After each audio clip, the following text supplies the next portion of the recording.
Sobat Kisah Islami yang dirahmati Allah. Ibu Citia mualaf pada tahun 2015 setelah menjalin hubungan dengan suami yang beragama Islam. Meski awalnya terdapat perdebatan agama, suaminya dengan lembut memperkenalkannya pada Islam. Meskipun keluarganya tidak setuju, Citia tetap menikah secara Islam. Melalui pembelajaran Alkitab dan perbandingan dengan Islam, ia menyadari bahwa ajaran Islam lebih sesuai. Meski menghadapi konflik keluarga, Citia tetap berkomunikasi dengan ibunya dan mendapati dukungan dari keponakan yang juga mualaf. Suaminya dan keponakan membantunya menjawab pertanyaan dan memberikan dukungan, membuatnya merasa mantap dalam keyakinannya. Inspirasi datang dari keponakan yang menikah tanpa pacaran. Suami dan keponakan berperan besar dalam membimbingnya menuju Islam. Ya udahlah, agama lo, agama gue nggak beda usah. agama berarti? Beda agama waktu itu suami. Tapi masalah agama gimana? Ya udah, masing-masing aja. Awalnya gitu, pikirnya seperti itu. Tapi ternyata justru aku tertarik mau belajar. Gue nyembah Yesus gitu kan. Di akhir zaman ternyata gue nggak dikenal. Ngapain gue nyembah gitu? Ngapain gue masih di sini? Gitu. Itu yang membuat akhirnya pertanyaan atau mengguncang keyakinan. Iya. Ibu Cynthia. Waalaikumsalam. Masya Allah, terima kasih Ibu Cynthia. Ibu Cynthia ini mualaf di tahun 2015. Berarti sekarang Ya, aku tuh sebenarnya mengenal Islam tuh dari suamiku dulu masih pacaran ya. Di Dulu pacaran. 2012. Terus ya awalnya sih ya pasti ada perdebatan lah. Maksudnya kayak ya udahlah, agama lo, agama gue nggak beda usah. agama berarti? Beda agama waktu itu. Suamiku kan muslim. Terus sampai akhirnya suami aku tuh pinter banget. Jadi dia ngasih tahu tentang Islam tanpa aku tahu gitu. Dia tuh lagi ngajarin aku, nyekokin sedikit-sedikit. Justru dia tuh ngajarin aku tuh dari kitabku sendiri yang dulu. Gitu. Terus sampai akhirnya aku tuh belajar dengan sendirinya tuh cari tahu sendiri gitu. Cari tahu. Jadi apa yang aku nggak tahu, aku catat dulu tuh di buku. Aku catat gitu. Terus nanti setelah aku catat semua nih pertanyaan aku yang ngebuat aku ganjel di kitabku yang lama itu, aku langsung kasih ke suamiku. Jawabin, aku bilang gitu. Tapi tidak berdebat di situ? Belum.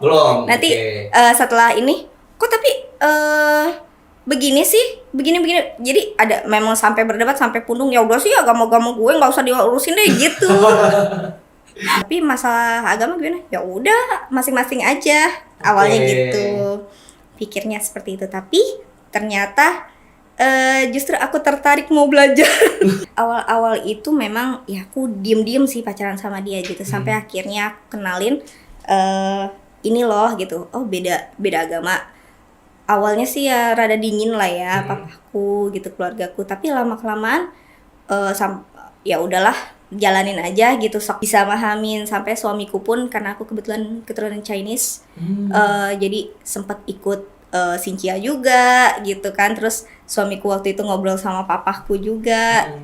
Sampai di waktu itu di tahun 2014 Agustus tuh tuker cincin, tunangan. Akhirnya mutusin. Terus tadinya tuh rencana planning nikah memang di 2014 Desember. Jadi keluarga itu tetap setuju dengan pasangan beda keyakinan, tapi masing-masing. Iya, karena ada yang login satu sama lain.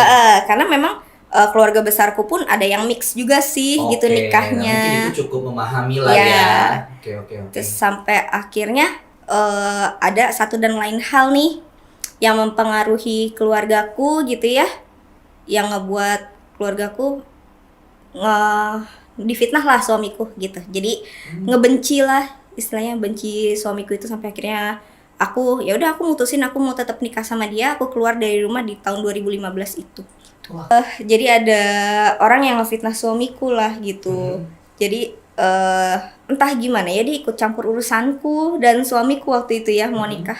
Dia mempengaruhi papaku, ngejelek-jelekin, difitnah segala macam. Sampai akhirnya keluargaku pun percaya ya gitu. Dan akhirnya bertentangan banget gitu. Ya udah, sampai akhirnya aku mutusin untuk ya udah aku tetap milih suamiku, aku keluar dari rumah di tahun 2015, ya udah aku nikah 2005. Berbeda, tapi waktu itu nikah secara Islam ya. Karena waktu itu aku sudah mulai percaya nih tentang Islam gitu. Mulai percaya, tapi secara ini belum bersyahadat. Memang keluargaku tidak ada yang datang ya waktu nikah. Mantepnya itu karena yaitu jadi aku nemuin satu ayat itu di kitab yang lama itu kan. Waktu aku baca itu kitabnya, aku sebutin boleh gak sih? Boleh. Jadi bunyi kitabnya tuh dari Yesus, jemaatnya Yesus tuh berkata gini, Tuhan gitu kan. Tapi Yesusnya menjawab, siapa engkau? Aku tidak mengenal engkau.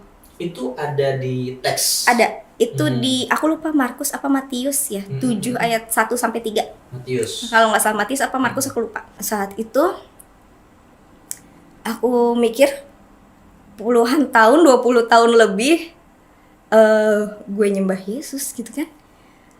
Di akhir zaman ternyata gue nggak dikenal, ngapain gue nyembah gitu, ngapain gue masih di sini gitu. Itu yang membuat akhirnya pertanyaan atau mengguncang keyakinan. Iya, itu membuat aku memang yakin, dan aku cari-cari itu di Alkitab, benar nggak sih Yesus itu Tuhan segala macam. Ternyata di kitab pun tidak ada yang menyatakan bahwa Yesus itu Tuhan gitu. Di Alkitab pun dituliskan tidak ada yang bisa melalui Bapa tanpa melalui aku gitu kan. Yesus sendiri berkata, berarti kan Yesus ini hanya jembatan melalui Bapa untuk ke Bapa gitu, bukan dianya sendiri Yesus gitu yang harus disembah gitu.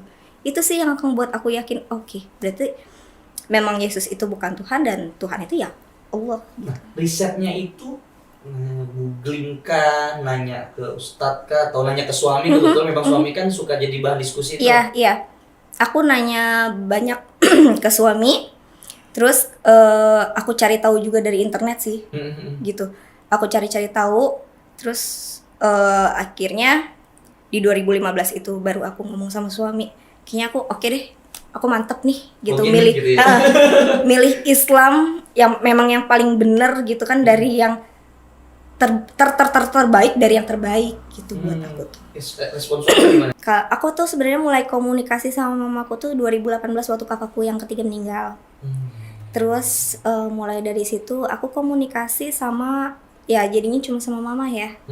Gitu. Waktu kakakku meninggal sih kita kayak fine aja gitu sekeluarga gitu ya. Tapi setelah karena Chinese kan banyak apa sih kayak adat-adatnya gitu ya kalau meninggal ya. Waktu kebaktiannya masih oke lah tuh komunikasi. Setelah berapa lama berselang itu aku balik ke Bogor, mereka kayak memusuhi aku gitu. Tapi ya udahlah gitu ya. Waktu kakakku meninggal itu aku sudah berhijab waktu itu. Dan kakakku yang pertama sih agak menentang. Lu ngapain sih dia pakai begini? Pas gitu. Apaan sih lu mau nelanjangin gue di sini? Paling cuma gitu doang sih jawabanku. Meyakinkan kalau ya ini jalur aku yang aku pilih yang paling benar gitu. Tapi kalau untuk meyakinkan mamaku sendiri sih belum ya. Karena pasti takutnya nanti jauh lagi.